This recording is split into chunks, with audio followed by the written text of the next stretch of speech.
And really, that's really been a gift to be able to do that work alongside other facilitation opportunities that I've had in my career so far.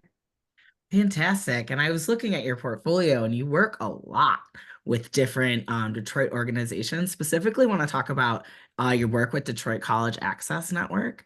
I was Mhm. wondering if you could tell me how your major at CCS kind of contributed to the incredible breadth that Michelle Obama was at. Yes. Very excited of that entire rebranding. I was wondering if you could tell us like how CCS contributed to that, and also how your experience as a Black woman and Black genderqueer person contributed to that. Mhm. Well, And a CCS lifelong prepared Detroiter. me. I'm sorry, what'd you say? And a lifelong Detroiter. For sure. Gotta claim the D, right? So CCS, I feel like prepared me for, you mentioned like, Brandy, you've done a lot of different things. I think CCS prepared me for that, particularly in the advertising department, because we had to do so many things. We had to do radio and copywriting and TV and graphic design. And like all those things made it so that I could be a multifaceted creative thinker and doer in the way that I am. And so I found in in the organizations that I've been in, I'll have a role and people are like, wait, you know how to do this? You can do this too? You can do this too? Okay, how about you come and do all of those things? And so at the time, I was working at United Way as a marketing associate, working primarily on design, social media. And Detroit College Access Network came to United Way asking for branding help for this initiative that was going on, which was College Signing Day, where they're like, Michelle Obama's coming to Detroit. She's going to bring all the high schoolers in Detroit that, are coming to this event into a space at Wayne State. And we want to get them excited about college. Normally, signing day is for, people on sports teams, football players to get excited about college, but we want all the babies to be excited about their future in education, particularly because this city is filled with Black and Brown students. They all should be acknowledged for their path for higher education. And so they were like, but we only have 48 hours to rebrand this entire initiative because DCAN doesn't have a designer to do this. And so I found myself as the primary designer on that team, designing logos, social media content, branding for the event, all the signage. We were doing like live tweeting at the event and managing like all these different things. And it felt to me like just another CCS assignment. I was like, we've done full campaigns before. I know I can do that. I've done it by myself because, we do a lot of our projects, some in tandem and some solo. And so that was a really fun, high intensity project. It was really interesting to be brought into a room with, the White House communications team. There's like people in suits and sunglasses, like, we see y'all, we need to know your social security number. But the event was beautiful and it was really like you would think that seeing Michelle Obama stand around things I designed would feel great, but I think the best part of that, and probably what seeded where my career went from there, was seeing how the kids felt at that event. They were on fire, holding up their t-shirts. They were like live tweeting it, super excited about their future, and just knowing that designs and strategy that I provided um like contributed to that excitement. I was like, I need the babies to be excited all the time. How can I do this more?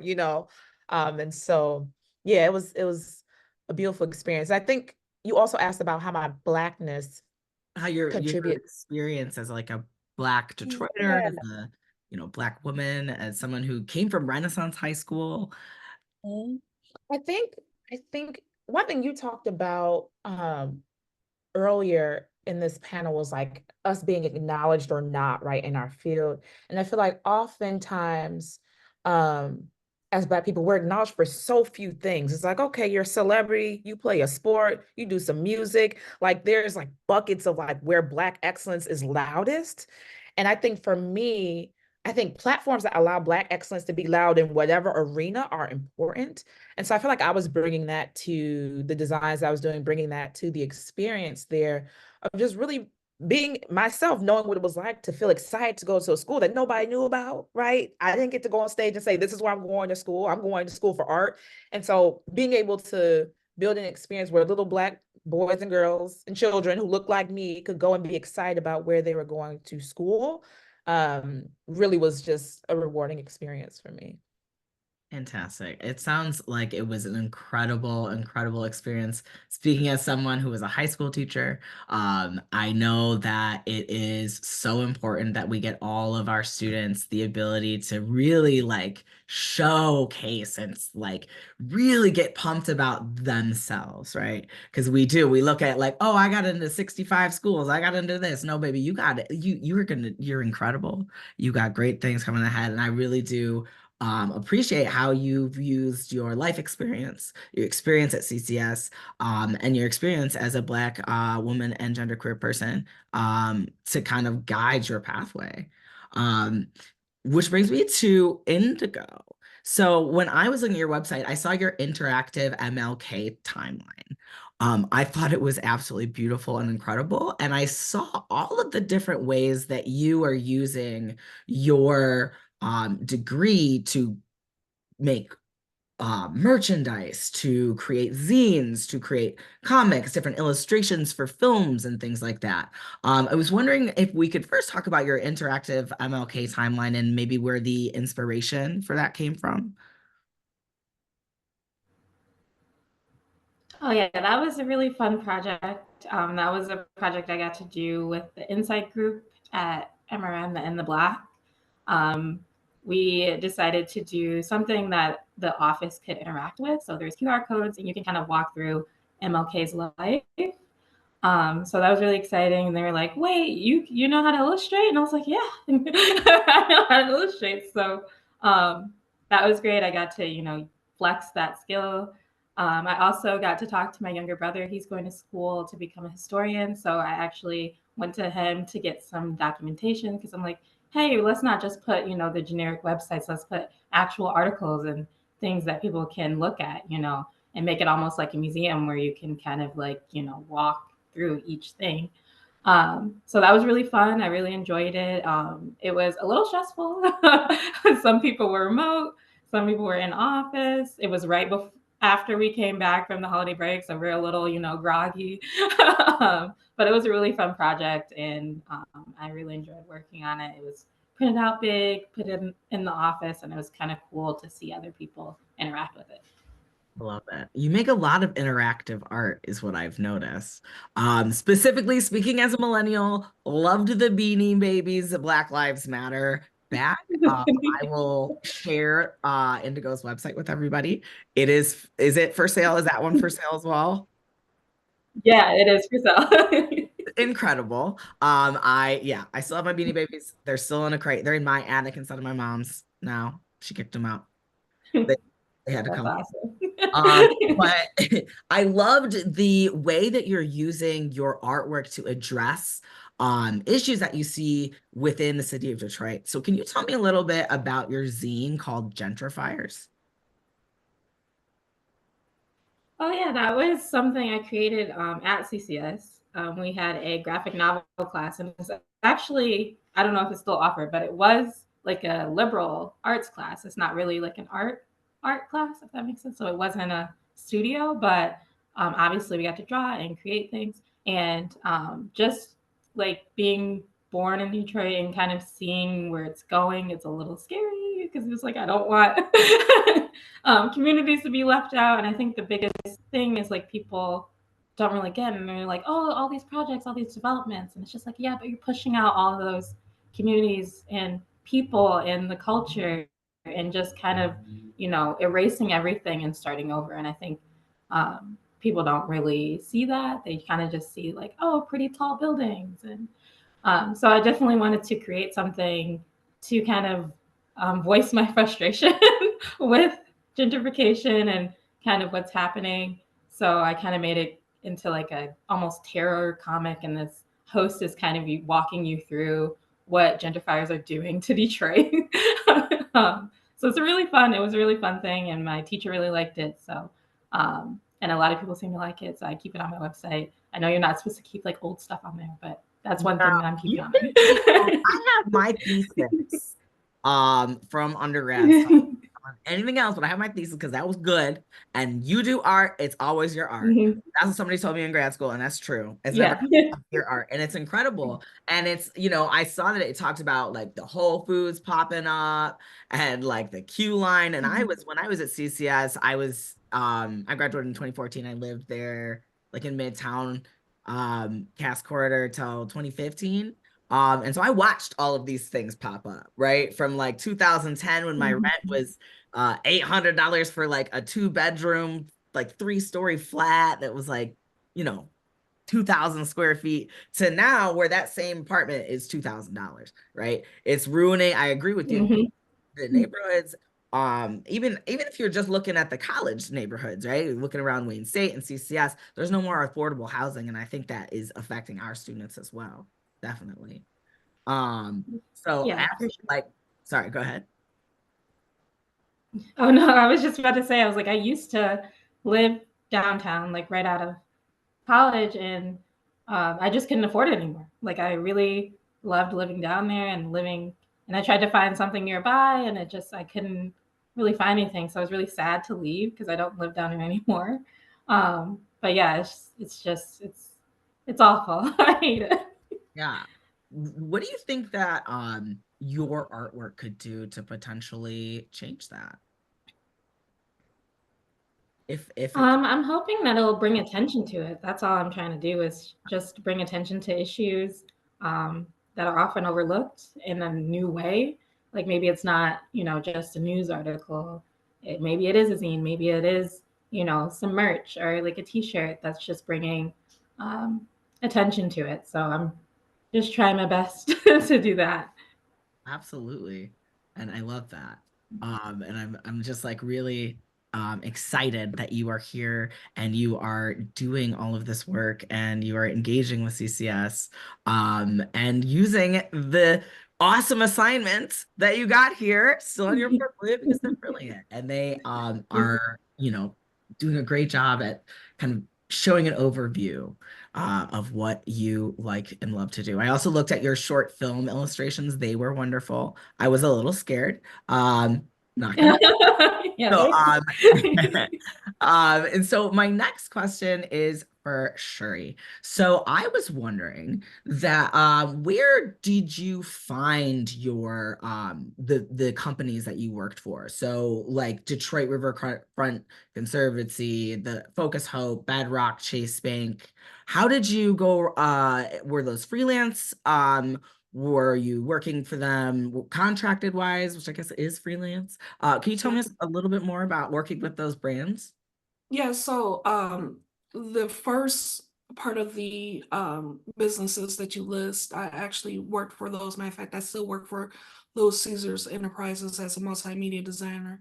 The ones that you just list off, those were all freelance gigs. So them contracting me to come up with some illustrations for their activities.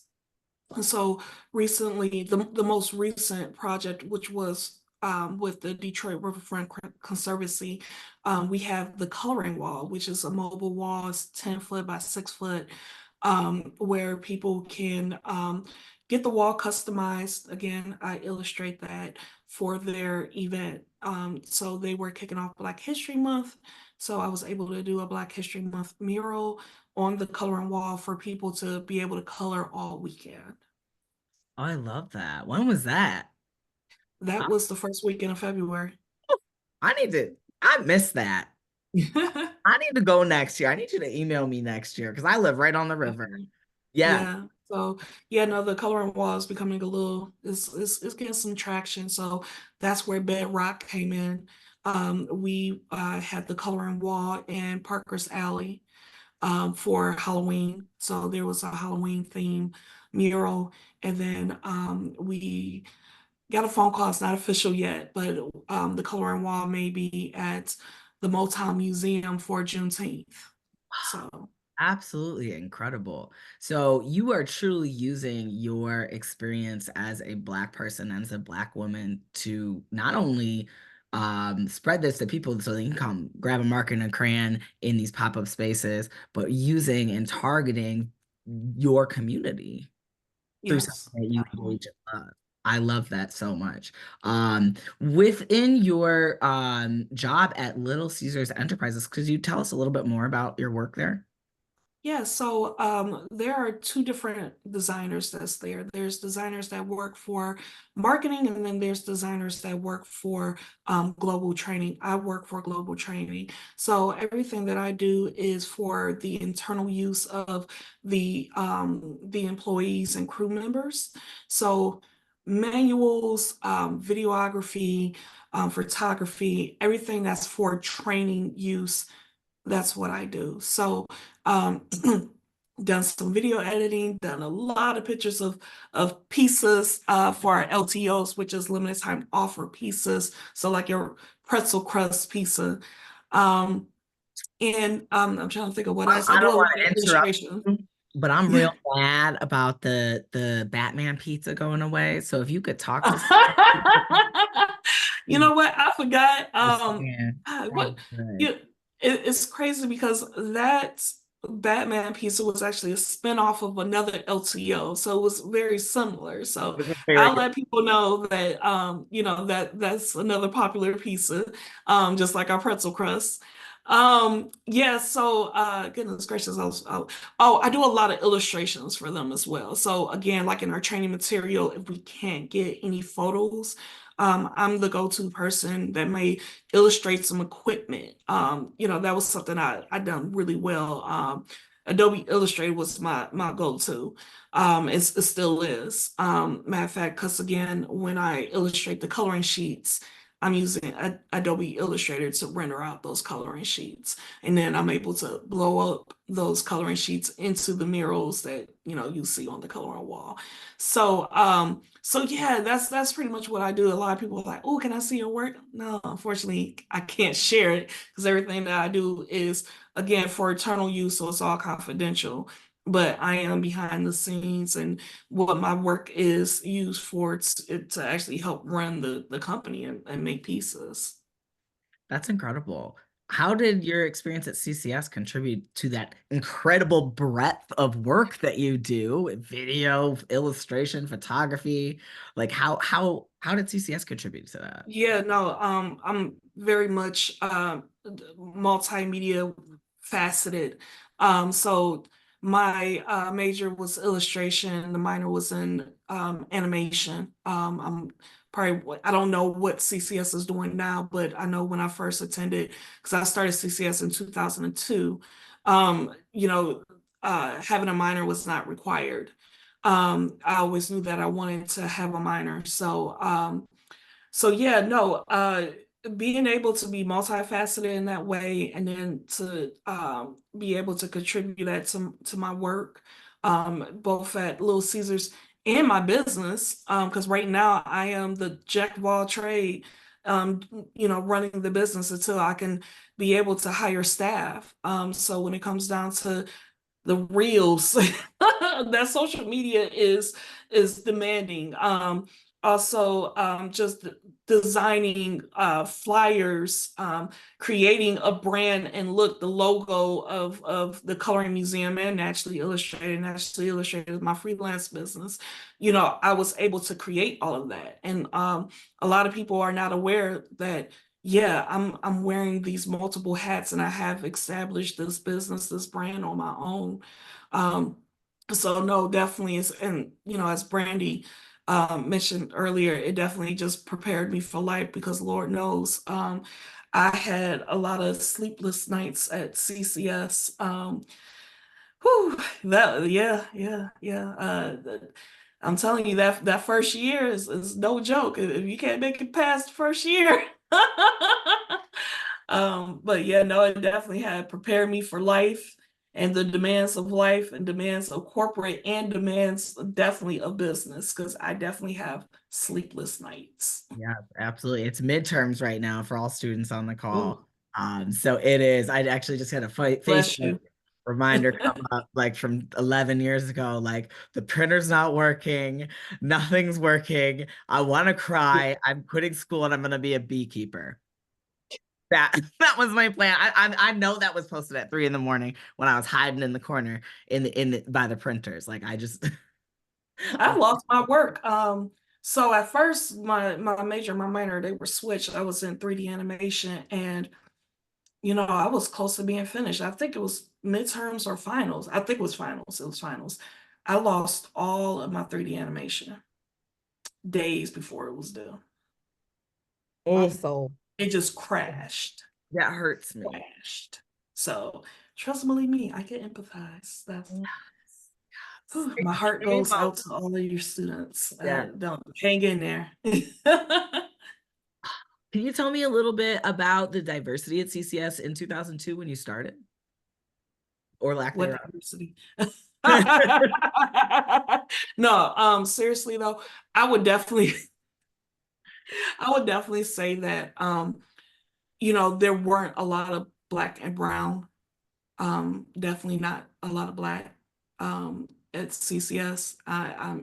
We saw each other. It was easy to spot each other, and we saw each other every day. Brandy, please correct me if I'm wrong about this. I want to say, were there about 30 of us, maybe? I don't know. I feel like the statistic I remember was 4% at the time. That could be wrong. Yeah. No, it was. And when I started CCS, there were only 1,200 students. Mhm. So, and there wasn't a second campus. Yeah. The Watson B4 building was just finished when I started. So, we were still a very small campus. So there weren't a lot of us roaming around. I did face some discrimination during my time at CCS, not any reflection of the school itself, but just individuals. So it was definitely, again, I have nothing to compare it to because I know that CCS now is very much a lot more diverse than when I was there. We did have a Black organization called BART that was kind of in and out. So that was Black Artists Researching Trend, if I'm not mistaken, the acronyms of that. So, there was, it wasn't as much support for the minorities on campus. I would definitely say also what was very challenging and sad for a lot of us is the cost of tuition. There was a lot of us who started, but a lot of us that couldn't finish. I started in 2002. I didn't finish until 2008 because of money.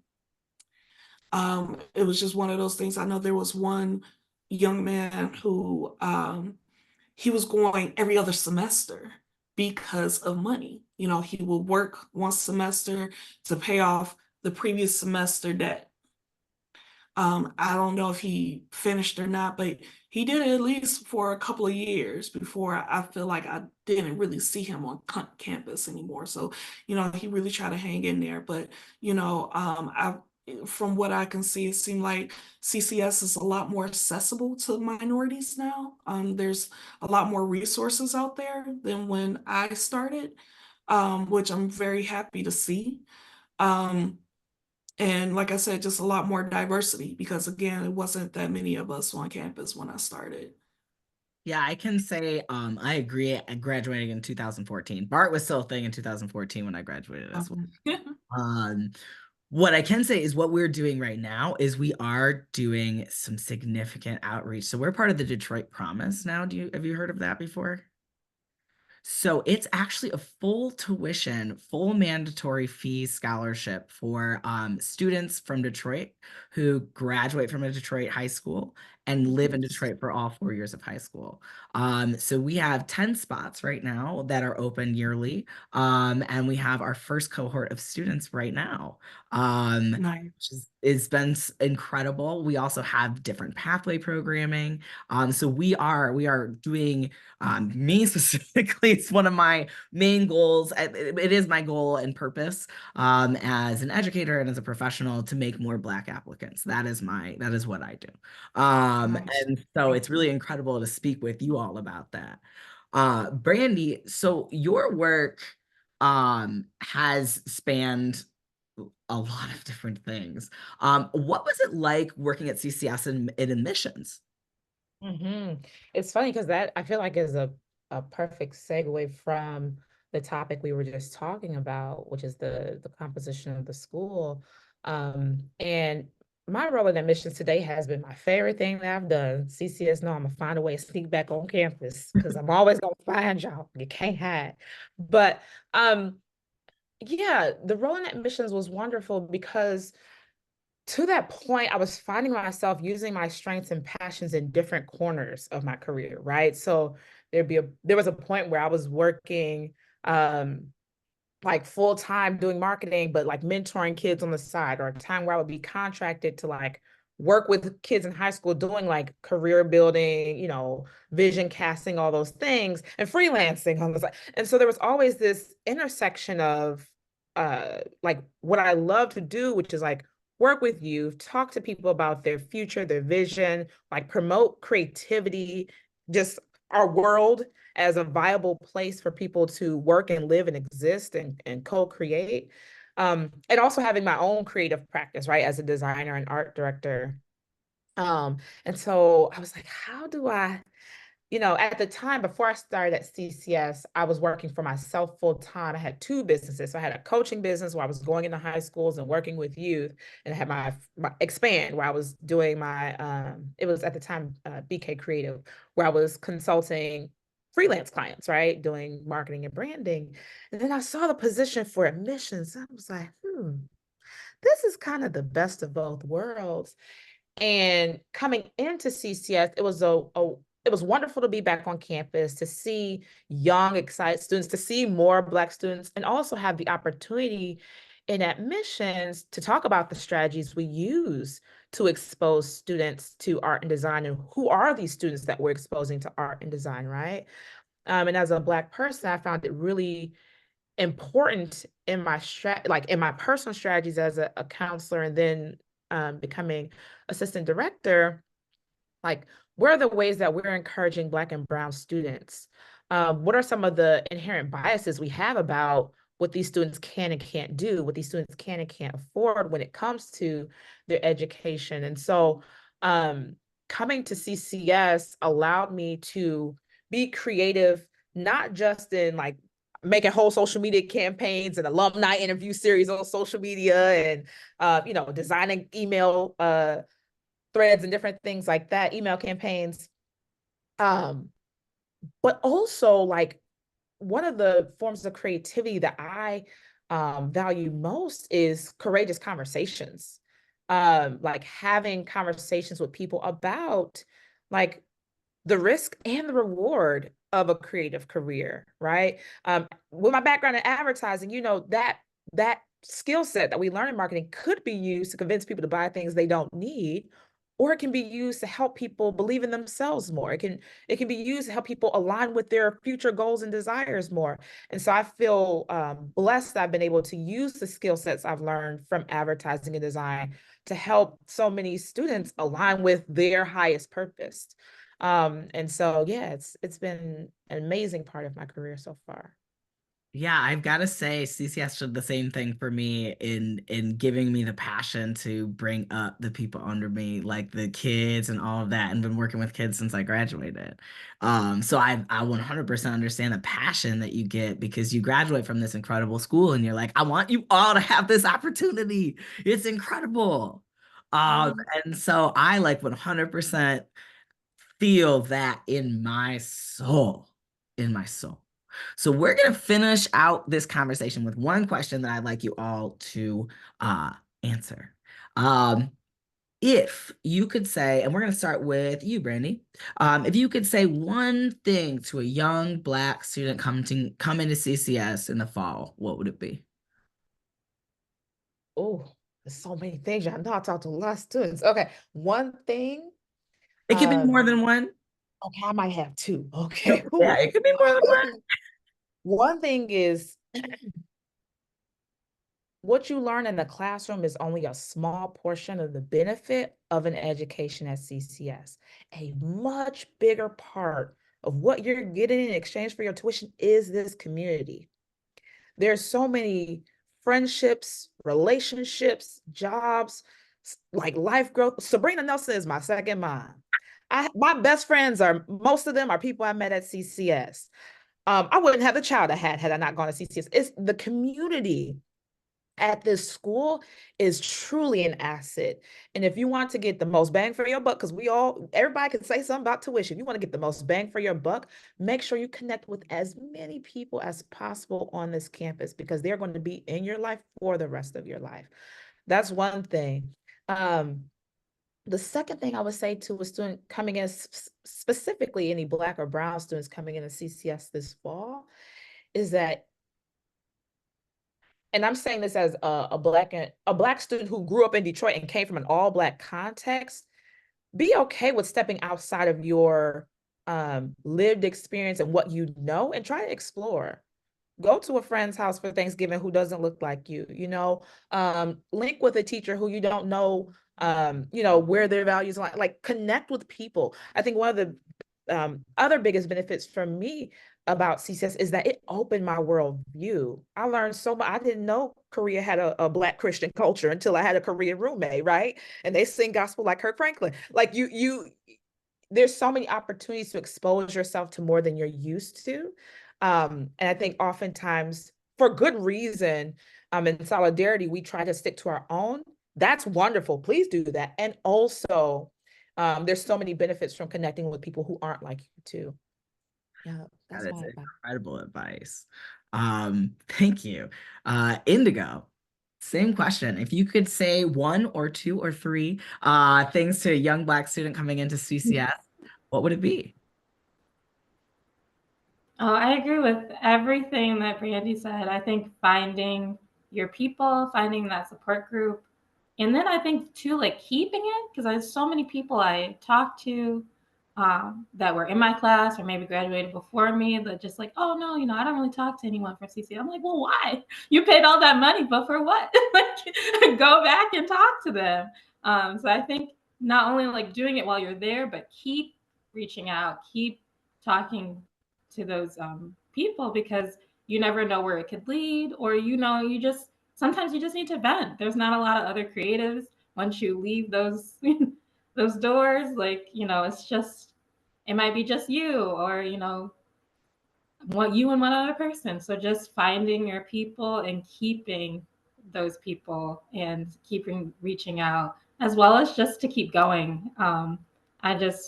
When I was in college, I struggled paying for tuition. I worked 3 jobs to stay in CCS. So I would just say to just keep going and find that person or those group of people you can go to when you feel like you can't keep going.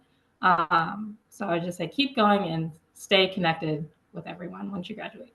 Absolutely. And Indigo is actually on our alumni council, right, Indigo? Yes. Yes, So I am. I'm the youngest member. I like they let me know that.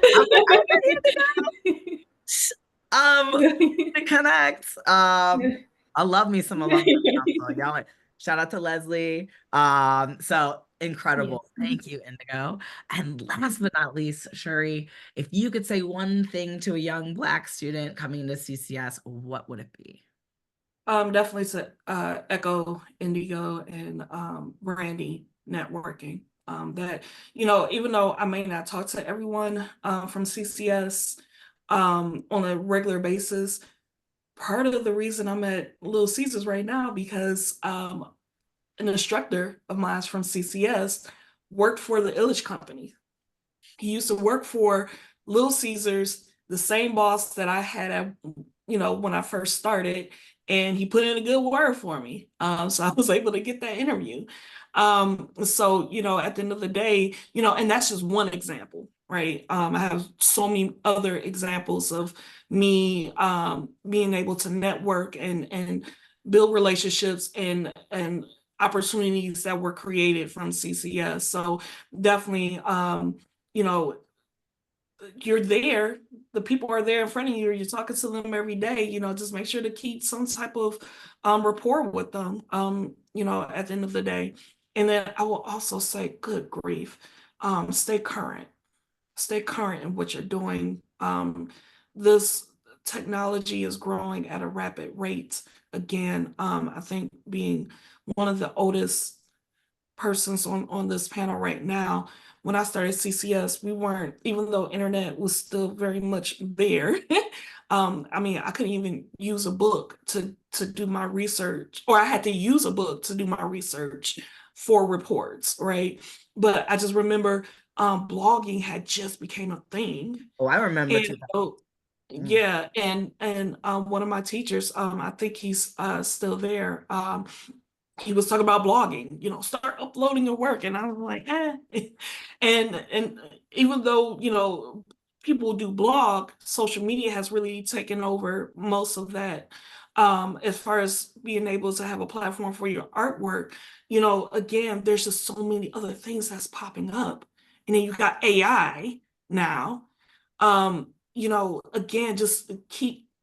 It's a lot, and I know it's a lot. I mean, it's a lot for me, but just keep current, keep up to date, because when you leave CCS, you're going to have to, everything that you've done at CCS, you're going to have to keep going and keep doing it. So yeah, just be mentally prepared for that.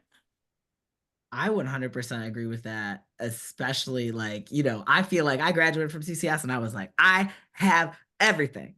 And then I kept working. My work keeps getting better and better and better because you're always learning. And you're absolutely right. Staying current is cray. We are working hard on our AI policies here at CCS right now to make sure that we are creating like an industry standard and keeping with industry standard. And then also allowing our students to have feel safe that they're gonna have an amazing place in this world and there's no $8 app that's gonna replace them.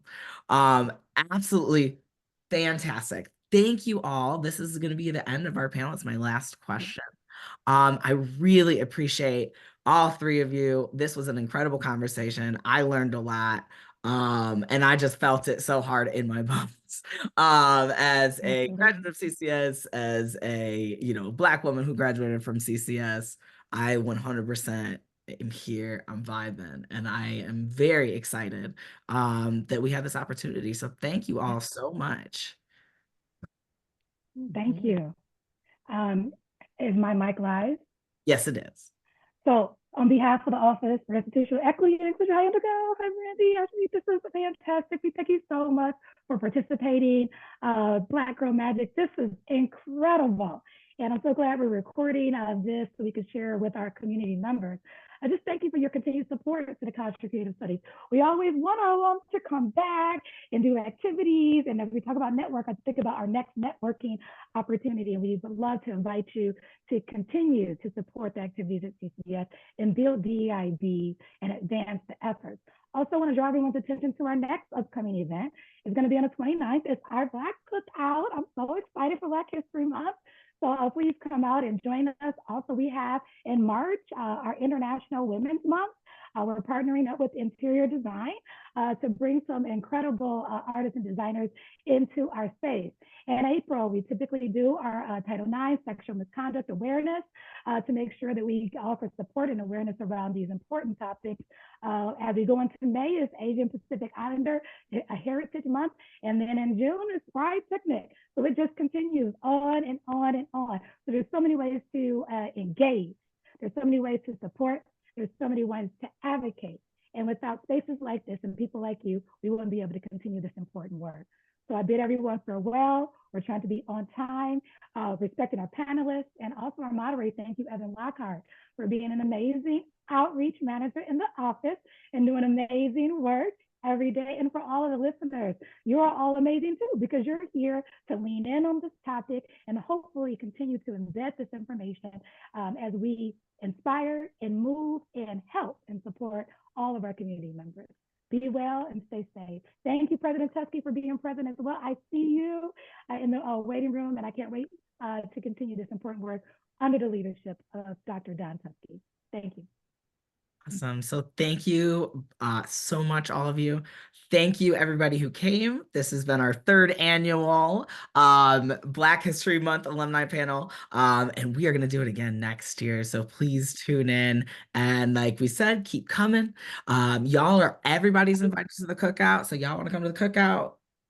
Yes, I do have one more Yes. thing before we leave, Sorry. because I know that I have been loosely talking to some people from CCS, but the Coloring Museum are looking for artists to have their black and white murals at the Coloring Museum. So, you know, that's another way too that I'm trying to rebuild my relationship with CCS. So, you know, you guys can have your work at the Coloring Museum. And I hope that, you know, those who are on the call will reach out and if you're interested.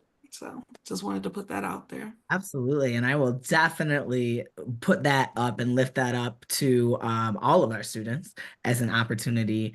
And maybe we could talk offline about the best way for them to contact you via email, because I think that sounds like an incredible opportunity. And murals are just, you're making murals accessible, which is just awesome.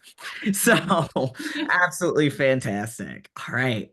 Thank you all so much. Have an excellent Tuesday, and an excellent rest of your week. Enjoy some sunshine. And have a great Yes.